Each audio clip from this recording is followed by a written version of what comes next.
नमस्कार बंधुरा welcome to cooking with इच्छे।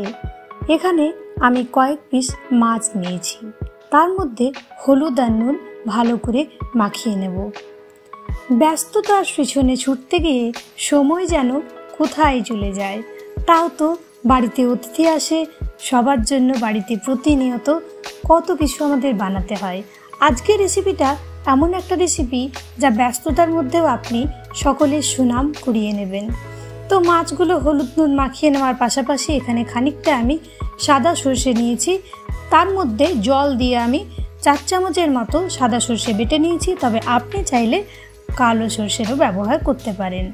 এখন কড়াইয়ে বেশ খানিকটা সরষের তেল গরম করে নিচ্ছি।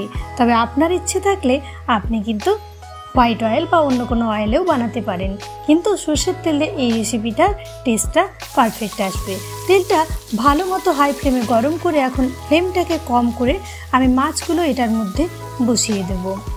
अगर मेरी भाषा आपको समझ में नहीं आ रही है तो देखिए स्क्रीन के राइट साइड सीसी लिखा है, उसको टच कीजिएगा तो मेरी भाषा आपको समझ में आ जाएगी। If you don't understand my language then please on CC my all recipe have English subtitle and enjoy my recipe in your own language।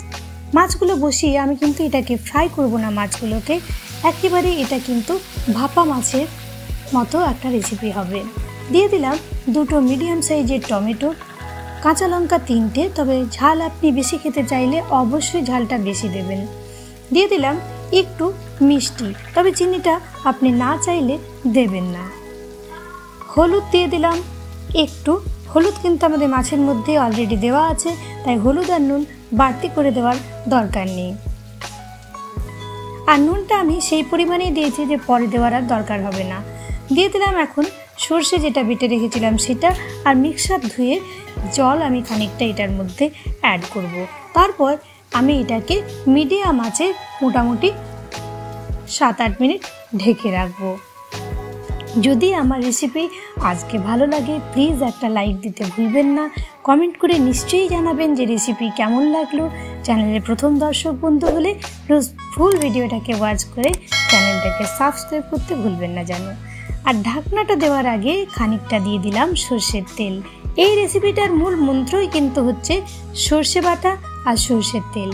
অবশ্যই কিন্তু এটাকে স্কিপ করবেন না। কিছুক্ষণ ঢেকে রাখার পর দেখুন কারিটা কি অপূর্ব কালারটা এসছে না।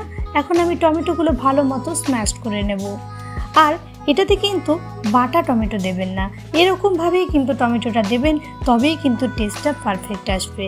আর এটা গরম ভাতে একদিন সার্ভ করে দেখুন, বাড়ির সবার আপনি প্রিয় পাত্রী হয়ে উঠবেন। অবশ্যই বানাবেন আর আমায় জানাতে ভুলবেন না যে কেমন লাগলো এটার টেস্ট। ওপর থেকে বেশ খানিকটা সর্ষের তেল দিয়ে দিলাম আর এটা ঢেকে রাখবো যতক্ষণ না সার্ভ করা হয় ততক্ষণ অবধি। সবাই ভালো থাকবেন, সুস্থ থাকবেন। দেখা হবে আরও একটা নতুন রেসিপির সাথে বুধবার সন্ধ্যে 6টা।